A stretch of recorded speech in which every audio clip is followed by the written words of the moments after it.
Welcome to the Through the Lens of Learning podcast. If we haven't met, hello, I'm your host, Dr. Tracy Shroyer. I'll give you 2 words that summarize me to a T: lifelong learner. Join me as I share a bit about my own journey of curiosity, learning, and wonder. You'll also get to hear from some phenomenal individuals on what they're curious about learning and what they have to share too. Are you itching with excitement yet? I am, so let's get started. All right. Hello, everyone, and welcome back to another episode of the Through the Lens of Learning podcast. And today I have guest Lindsay Dunlap with me. So, Lindsay, thank you for being a guest. Thank you. Thanks for having me.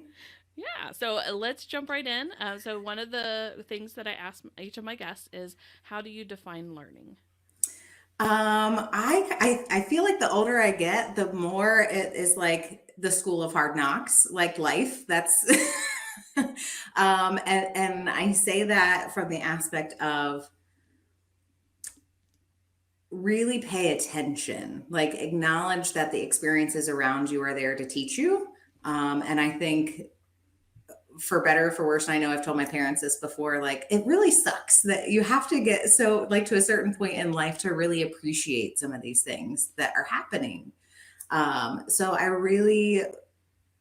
I guess the best way I can define learning is awareness, being aware of your surroundings, being aware of your environment, being aware of the people in your life, and really just seeing what it's teaching you, whether it's serving where you want to go, whether it's not serving you. And then we get to kind of stumble through sometimes of what we do with that information. so that also it's a whole learning in itself. But Yes. And we kind of talked even a little bit before we jumped on about having the experience and being able to go through just life experiences, work experiences, things like that before you even go to college. We kind of talked a little bit about that. Lindsay, this is off the wall question. If you had to go back and tell your younger self, maybe before you even went to college, about how to be better at learning, from there forward, what's maybe some tips or advice you might give yourself? Any thoughts on that? so I think the best advice I would want to give my younger self is just because someone tells you that this is your path or this is what the next step is, really take the time to observe how it feels for you. Because there are 7+ billion people on this earth, and that means there's 7+ billion different paths to take. And I jumped into my college career because, well, my brother did this, and that just felt like that's what I was supposed to do. Do I use a little bit of it? Yeah, I went to school for agricultural communications. So my husband always says, but you went to school for communications, like you like to talk to people. Yep. Yes. Ironically, that's not what the majority of my college career really focused on. So I feel like that advice I would want to give to my younger self or anyone who is in that phase of, well, this is what I'm supposed to do.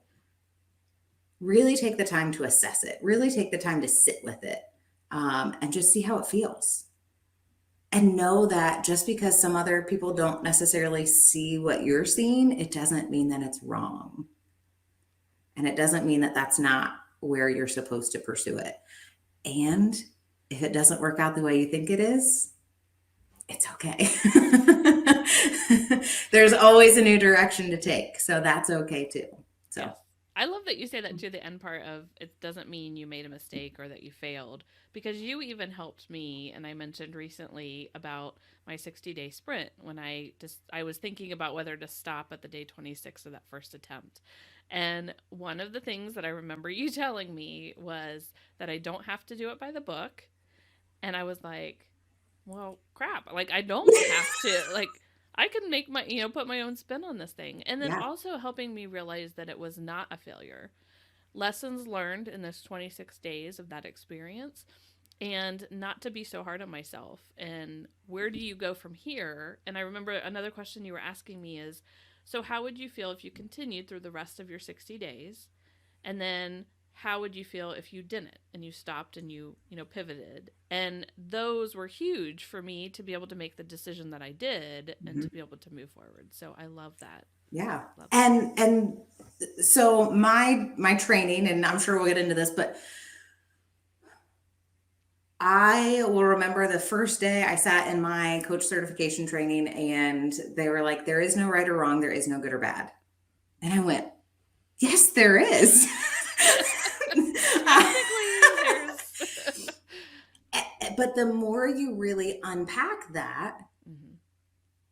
what makes it right? What makes it wrong? Someone else's opinion, someone else's perspective, somebody else's guidebook from, 3,000 years ago told us that it was right or wrong. Yep. They didn't know what you would be doing today. They don't know how your brain works. They don't know what your mission is or your values are. Like, why is it fair to you to say that you failed? And that's why people say, oh, failure's a good thing. There's so much negative energy about even the word failure, Yep. which is why I ask the questions like I do but what lessons did you learn? Like, what do you want to do from here that makes it productive? Those 26 days that you went through, make it productive. Right. That's all you Right. got to do. Yes. Yes. So, Lindsay, we will come back to where you Yeah. are now, what you do, and your amazing coaching skills that you have. Let's go back. And when you went to college, you said you went for Agri- agricultural yeah. communications. So, what got you into that path? Yeah, so I grew up on a farm. I was in 4-H and FFA, and I was like, that's just it. It was natural. It was comfortable. Everybody loves a good comfort zone, right? Um, I went to school at Ohio State University, and my brother was at school at Ohio State, and I historically am not a big risk taker. So for me, when I was going to school, I was going without really any other friends. Like I didn't really know anybody else going. So for me, it was comfortable. I was already doing something kind of scary, but I went because, well, my family goes to Ohio State. That's what we do. I had 2 cousins graduate from there. Um, so I was like, I'm going to go into agriculture because that was comfortable. Mm-hmm. I did not want to go into ag business because I didn't want to go run a grain mill or run my farm or anything like that. I didn't want to go into animal science because I didn't want to go be a vet because I'm not good at math or science. And I didn't want to go into agricultural education because I didn't want to be a teacher. That left ag communications. So it was kind of like, well, what else do you do? So I went for agricultural communications and because I always was like, I love to talk to people. Like I love the connection with Mm-hmm. people. Well, then when you go, it's a lot of journalism. I'm like, this is Okay. not what I thought. I was wondering when you went into the program, like, is there a perception of this is what I'm going to do with this degree?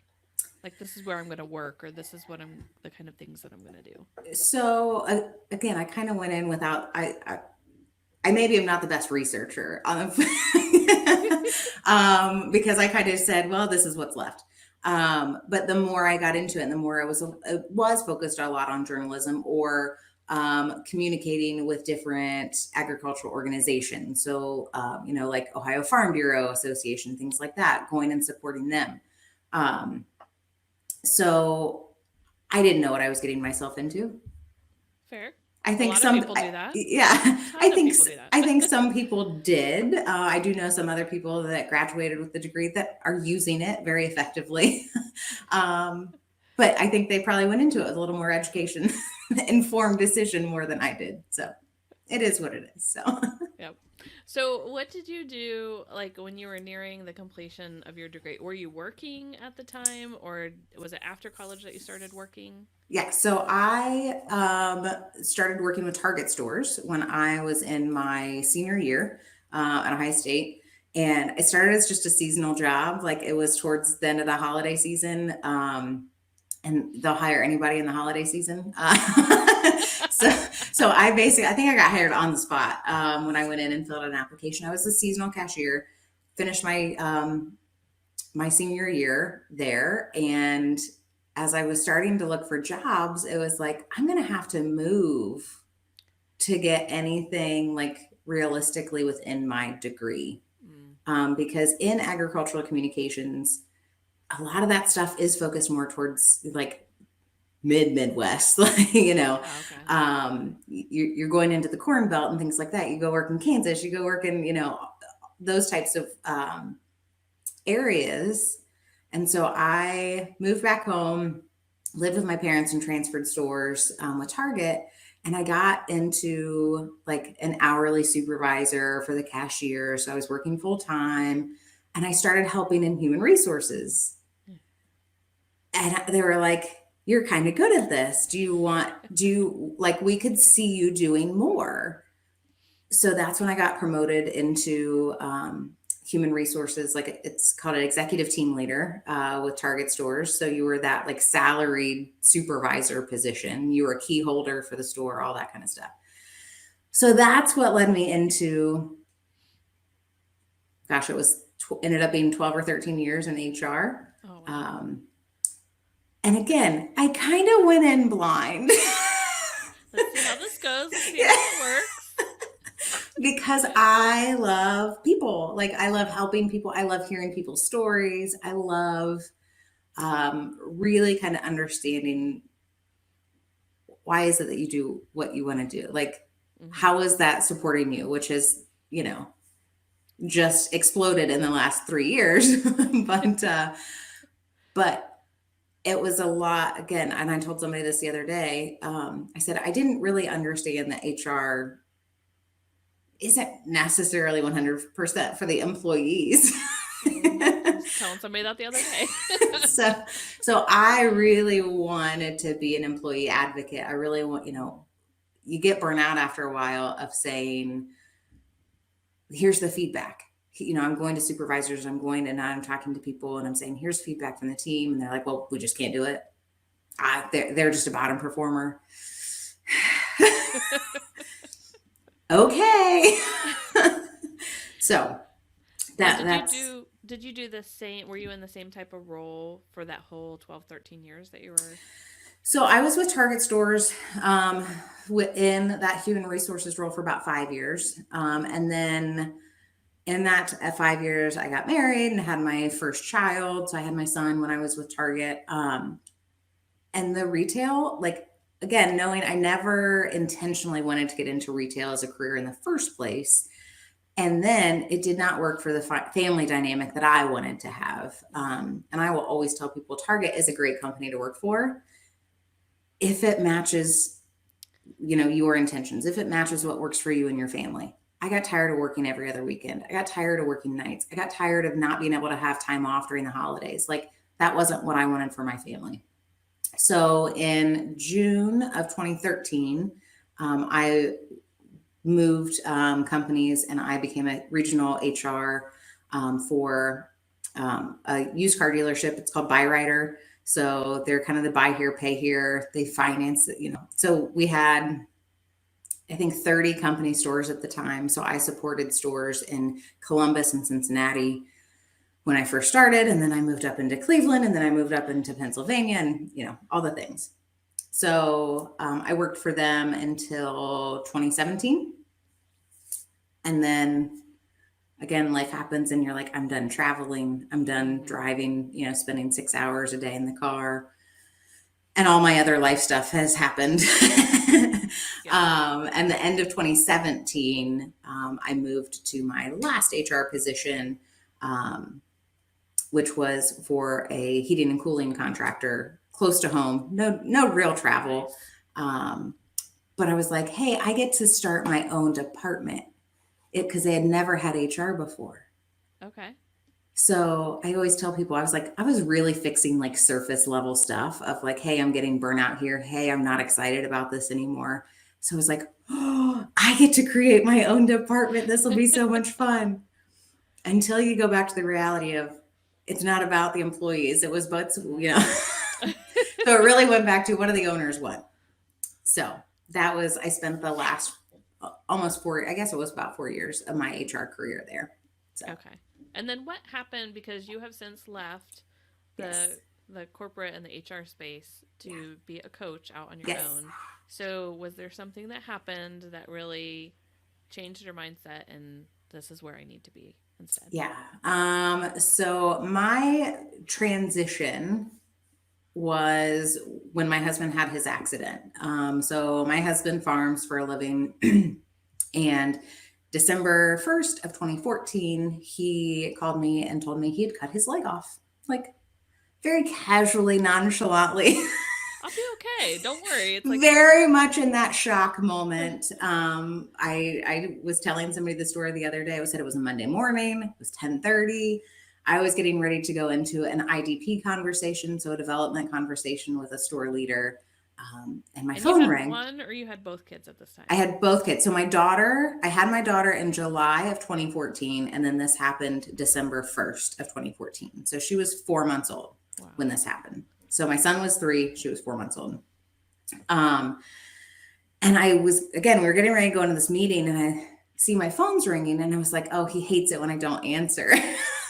Let me answer real quick, and then we'll get started. And he's like, hey, you need to come home.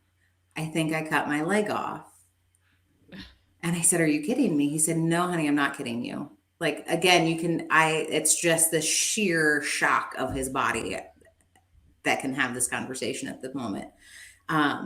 So that's where things started to snowball. So that happened. There was no saving the limb at that point based on how he lost his leg. So the doctor said, he'll heal in about 6 to 8 weeks. Let this heal up. And then he'll be fitted for a prosthetic. 3 or 4 months, he'll be up and moving. That was December of 2014. He got his first prosthetic in February of 2016. So we went over a year. He had 1 round of MRSA infection in that time, lots of plastic surgeries. We just had one of those moments where you're like, what else gets to happen next? Because we know something else is coming. We know it. Yeah, waiting for the other shoe to drop. Yes. Yeah. So again, like in that period of time, my son started and finished preschool. Our daughter had her first birthday. Yeah. Right after her first birthday, we found out she somehow broke her hip. I felt like the worst mother in the world because I have no idea how that happened. Oh my gosh. But so she was in a cast like that wrapped around her waist all the way down her right leg. My husband was in bed. So it was like one of those things of people would always ask, how do you do it? I'm like, I don't think I had a choice. That's what I said too. They're like, "How are you so strong?" And you're like, Yeah. "I didn't realize like there was an alternative that Yeah. I could crawl into a ball and hide under Yes. somewhere." Yeah. Yeah. So what I started realizing, like, it was, I think December, like, I think it was December 2016 when my husband gave me for Christmas was a vacation, because I was telling him for months, I'm like, I just need a break. Like, I need to not be needed. I Because need this to whole time not. you're still working full time. Still working you're taking full care of time. the kids. You're taking care of him. All of Yes, that. yes. Thankfully, his mom lives very close, and so she was a huge help. But again, I was having to do some travel for work. So I was having to coordinate, like, hey, can you take care of the kids? Can you help him? Like, what are we doing around surgeries? What are we doing about doctor's appointments, physical therapy, all of those things? Right. He is also type 1 diabetic, my husband. So the healing is kind of, always up in the air. So he surprised me with a vacation. We went to the Dominican Republic. I was like, oh, this is just what I need. Like, I need this break. Like, I'll be back and I'll be fine. Again, surface stuff. 1 week away does not erase a year and a half of stress and anxiety. Yes. And all of the issues are still there. Mm-hmm. So that was, we went to Dominican Republic February of 2016. I don't know if you know this. The day we came back, I had a seizure while I was driving. Everybody was in the car. Thankfully, no one was hurt. Like, this is just my body's response to like all of these things that are happening. And I know this now because, again, Learning is awareness. Learning is paying attention. So Wow. that happened. So then I couldn't drive for 3 months because the doctors are like, your brain looks perfectly fine, but we don't want to put you in that scenario. Like this is normal. Like we're always going to put you on that driving hold. So I had to work full time, figure out how to get to work. Oh my You know, gosh. Were you able to work at home at I all? did work But some that's from probably also home. chaotic with Yeah. everything at home. I did do a lot of working from home. Again, my mother-in-law was huge to be able to jump in and help. And my husband could drive. So his amputation was his left leg, which is a blessing. So then he could still drive. So as he was getting more mobile and things like that, that was helpful. Um, so that was 2016. Oh my and, gosh. and again, then at the end of 27 into 2017, I got the new job because I was finally like, again, surface stuff. Let me be closer to home. Let me not have to worry about travel. That'll take some stress off because Right. I won't have to worry about travel. Into 2018, I'm in the position for 3 months. And I'm like, okay, I still don't love it. Like something's not right. Yeah. So that's where I went to like really intensify my learning of myself. And I was like, I just need some time. Like I need some quiet time. Now knowing my human design, I understand this is what I needed all along. Right. Because I'm a manifester. So I am all about like internalizing and quiet time and all of those things. Hmm. But the beginning of 2018, I started setting my alarm on the weekend so I could have a quiet cup of coffee before the kids woke up. And I bought a devotional book and I was like, let's just like find some calm, some sanity because it's not existing right now. And in those moments is when I vividly remember like the thought popping in my head of go be a coach. Like I still remember that day. I couldn't give you the date like I can give you my husband's accident, but I vividly remember I didn't really even know what it was at the time. Like again, in human resources, I had a good, clear understanding of like executive coaching and Hmm. leadership and things like that. So when I started that journey, that's what I thought I would do. Is like to go into that. Cy Wakeman was kind of like my first. I don't know if you know Cy Okay. Wakeman, but Yep. she was kind of like my first coach crush, I guess. Because I loved her style and just her like clear like look at the facts. Yep. Here's the facts. So that's when my journey into coaching came and where my awareness really kind of has evolved from there.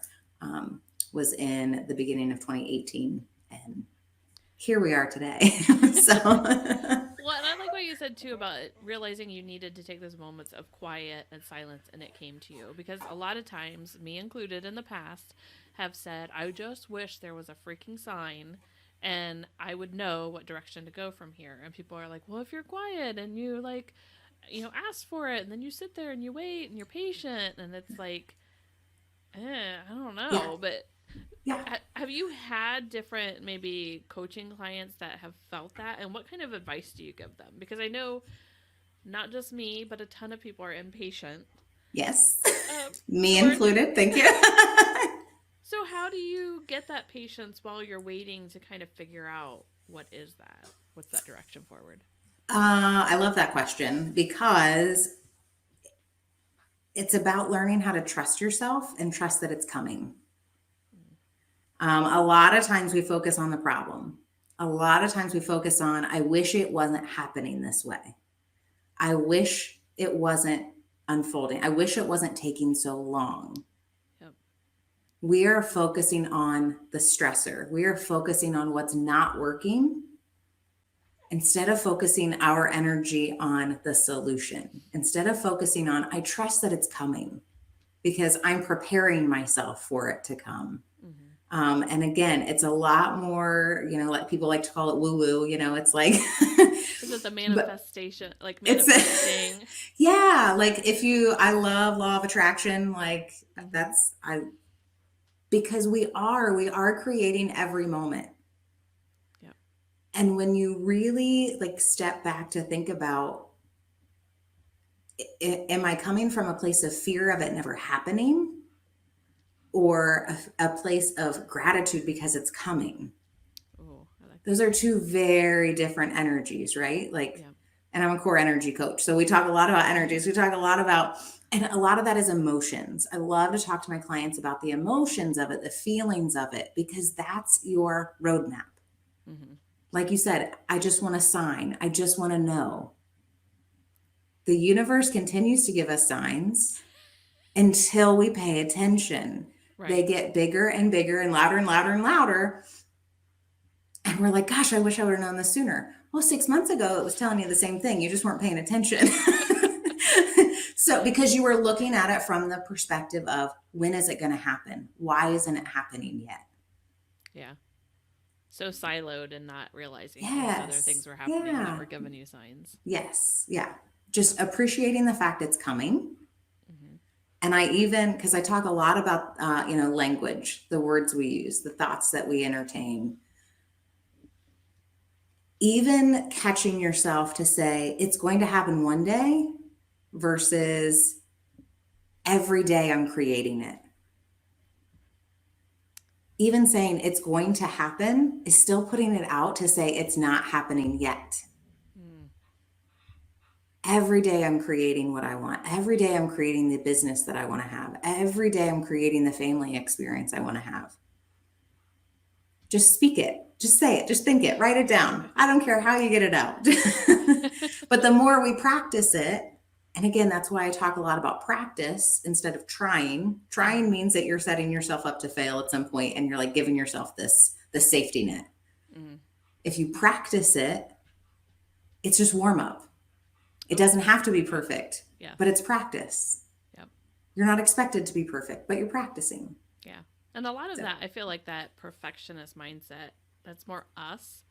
Or it could be like those assumptions that we've carried on throughout life, or cultural assumptions, or whatever that yes, is, that we need to do this and be just perfect. Whereas our idea of perfect and somebody else's idea of perfect could be very, very different too. 100%. Yeah. Yes. And I love that. I love that you say that, because there's a lot of um, expectations. Again, and when you really start to peel all this back, it's like, it's normal because that's what my family told me that was normal. Mm-hmm. And we talk about, oh, somebody's weird or somebody's crazy, or and again, like, even when people say, oh, I'm a hot mess, stop telling yourself that. Because Stop you start saying to that out believe loud. it the more you say Yes, it. you're Yes. creating yourself into a hot mess because you say it. Yes. But we do it because it makes it safe. It It's helps us feel comfortable. more comfortable when we don't want to do our makeup. We just say, oh, I'm a hot mess. Instead of saying, you know what, I really didn't want to do my makeup today. Yes. Just own it. That's okay. We were just watching the Marvelous Mrs. Maisel, Yes. and we got to the point, we're watching it with my mom and my husband, kind of for her to see it. And she went to bed, and then after her husband fell asleep, she got up, she put all the lotion on her face and everything, the curlers in her hair, and she went to bed. And then before he woke up in the morning, she gets up, she gets all ready and everything like that. And I thought of turning to my husband and being like, this is what you get. Like, I ain't putting in all of that Yes. every day. Like crazy. and and why? Like, Yes. Yes. the I always like to say there's kind of these three levels, because there's the self-awareness of like, okay, really understanding, I guess this is how I am. Mm-hmm. And then there's self-acceptance of saying, Mm-hmm. okay, I can be okay with this. And then there's self appreciation of like, I really love me in whatever way I'm going to show up. And like, that's where like you get really in tune with your intuition. That's where you get to really say, it doesn't matter if anybody else sees it. It doesn't matter how long it takes to get there. I know that I'm living my purpose. I know that I'm just trusting where it's going. Mm-hmm. And it's just so much more fun. Yes. Yes. So, Lindsay, do you want to share a little bit about what you're doing now within your coaching business? Like, what are some of the opportunities if somebody wanted to work with you? Because you have a lot of great things going on. Yeah. So like I was telling you earlier, like I have found like my zen in really supporting women who have these big ambitious goals and dreams and who are getting burnt out. So I really focus on that burnout recovery and prevention. But here's the deal is that you can't prevent it if you're actively in it. so so there's really kind of this opportunity to say, which one am I? Am I getting to the point where I'm noticing that I could be getting burnt out, or am I already there? So what I really just like to start with is a call. It's kind of like the burnout assessment as we get to figure out like where are you at on that kind of spectrum. Mm-hmm. I work with clients mostly one-on-one for a year-long commitment because we get to focus on that recovery, and then we get to shift into, okay, now that I'm out of it, Yeah. how do I not get back into it again? How do I prevent that? So it's kind of like a 6 month thing of 6 months we get to focus on recovery, 6 months we get to focus on prevention. So we work together one-on-one. You get to come into my membership group, which Tracy so graciously hosts for me on Upskill University. And it's beautiful. So thank And I you for love the that. name. You want to share the name? Yeah, the Sanity Room. Uh, so I have the Sanity Room because, like I said before, like I remember feeling like there was just absolute chaos all around me, Mm-hmm. and and it's not that like my family still doesn't have struggles. It's not like we don't. Like my son was diagnosed as type 1 diabetic in January of 2018. So I live with two type 1 diabetics. Have you ever tried to go to the pharmacy and pay for insulin? It's not fun. Yeah.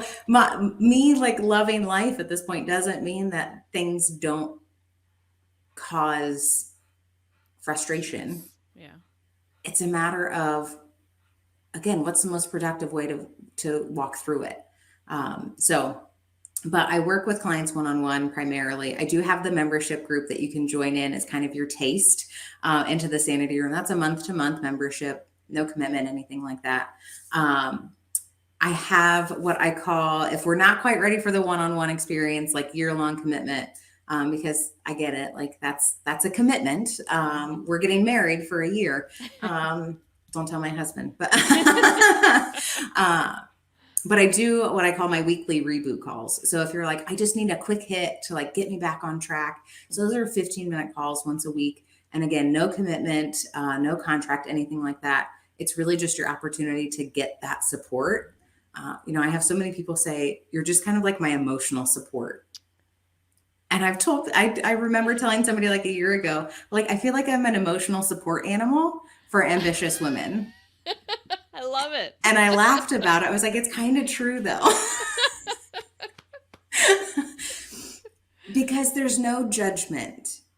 None at all. Yeah. Because there's Yeah. no like, oh, you need to do it this way. Mm-hmm. I let you be who you're going to be. I let you feel how you want to feel because it's not wrong because you feel it. Mm-hmm. The question is always going to come back to, what do you want to do with it? Is it supporting you? Is it getting you where you want to go? So you can start with the weekly reboot calls, get a taste for it, and then you can be like, okay, now I need all of the support. Well, and I can also say from experience, because I think we had done, I think it was maybe a part of a different program, we had done a 10-minute call at one time. Mm-hmm. And before we got on the phone, it was maybe the day before we got on the phone, all I could think of, and you were the first time I ever done a 10-minute, like, Oh, yeah? got on one of these. Yeah. And I was like, there is no way that in 10 minutes we're going to do anything. Like, and I bet a lot of people listening are even thinking of that. Like, I got a lot of crap going on. Like, how are we going to do this? But you are amazing in the way that you're able to talk and ask the questions and get me or the person to be able to focus on what is the thing that they want to focus on. And like you said, those different guiding questions, or not so guiding maybe, to asking, like, is that supporting you? And if it's not, what direction are you wanting to go to? And I can tell you in that 10 minutes, it was like, oh my gosh, like Mind blowing. Mind Yeah. blowing. And I like to say I'm kind of like your filter. So I filter through all of your emotion. I filter through all of the story, Yep. and I focus on the energy. I coach your energy. I coach the story behind the story. Well, and so many times we ourselves don't see or maybe even feel the energy as much as Hmm. somebody else. And like when we did our 10-minute, we weren't even on video. It was, Yeah. I think it was on the phone. Yeah. And for people to hear you talking through, you really have a sense of what is their energy look like. I actually love phone calls over video when I do coaching because I worry so much less about like if I'm like looking down or because I'm going to focus myself in different ways that if you look at me, if we're watching each other on a video call, you're gonna be like, what are you even, you're not paying attention to me. Oh But no. really I am like tapping into what's the feeling behind that? Like, Mm-hmm. where is that taking us? And I always wrap up my calls with what's your biggest takeaway? Yes. Because you're going to learn something that you may not have even known was what you thought the problem was when you came into the call. Yep. Because I was listening to it differently than what you were. And it Mm-hmm. makes a difference. So, Yes. yeah. Yes. Very awesome. Yeah. And I had the opportunity to attend. You had a retreat Yes. in Hocking Hills, Ohio, and that was just amazing. Signed up for that very blindly, Yeah. thinking I need to put myself out there. And what was interesting is how many women total were there? I think we had 14. So 14. We came on Yep. a Friday night, we left on a Hmm. Sunday morning. And when we had those 14 women there were maybe like I knew I think two people Yeah. before then, and I it sounds like Lindsay that a lot of other people were in that same boat. There Like were they people didn't that showed up know. I had never met in person. Okay. Like, Blind faith, blind trust in what you're doing. yep. Go in, Yep. and I can tell you that weekend was just mind blowing. It was changing for how I think about things and how I approach things, and it really was a launch pad for me to even be able to do things differently. Yeah. Oh, that And makes me so happy. Thank yes, you. and the people that we met, it was just it was really really amazing what you're Yeah. able to do. I had people planning vacations together, like literally had never met each other before they walked in there Friday at, 6 p.m. And by Saturday afternoon, they're like, hey, I'm going to Vegas. Do you want to go with me? Yes. I'm like, what is happening? And again, like I just kept saying, I'm trusting that everybody is there that needs to be there. Yep. I'm trusting that everybody's getting out of it what they need to get out of it. And it all falls into place because you're not attached to the outcome. You're not attached to, oh, I'm doing this because I need XYZ. Right. I'm doing it because it feels like the perfect next step. so Yes. Yes. so I've got another one in September. We're going to Destin. So, we There you go. put that one on the calendar too. So So, Lindsay, if somebody wants to connect with you, follow you, or even look at your services, what you provide, or maybe Dustin is an yeah. opportunity for them, how would you recommend that they do that? Yeah, so following me on Facebook is probably best case to see, like on demand content. So it's just Lindsay Jacobs Dunlap. It's my personal profile, is where I do most of my sharing. I do have a business page, Lindsay Dunlap Coaching, or you can check out my website. It's just lindsaydunlapcoaching.com. I am super original, but again, don't overcomplicate it, right? Well, and I love too, you have been like with your website, I know you were working on figuring it out, kind of learning it on Yeah. your own and Yes. being able to put that out there. And when you were doing that, I was like, yes. And here is another testament to, I always tell people, don't skip steps. When you push so hard, when you're like, I have to get this out, I have to get this out, that's when it gets hard. That's when it gets overwhelming. That's when it gets stressful. Yep. When I finally was like, oh, I could do this. This doesn't seem so hard. Or even asking myself, this is a question I love asking myself lately, is what gets to make this easier? Ooh. It doesn't have to be easy. It doesn't have to be like I have to pass it off because I don't want to do it.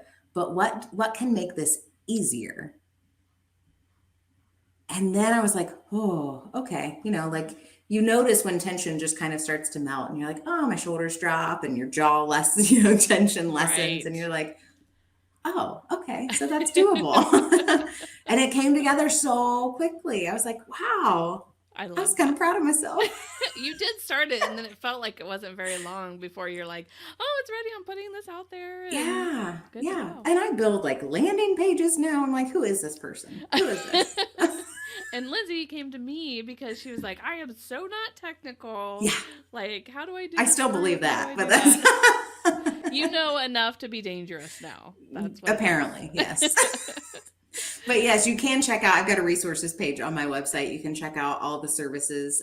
There is a link to grab a spot for Destin if you are interested in retreat style, kind of dip your toe in like Tracy did.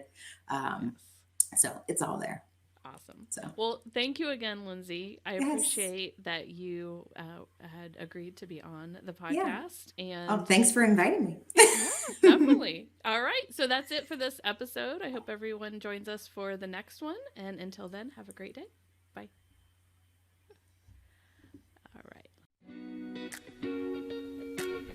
This podcast is brought to you by Upskill University. You can find more information about how to become part of the Upskill community for free. This and other episodes of the Through the Lens of Learning podcast and more on the website at www.upskilluniversity.com. Thanks again for listening and have an awesome day.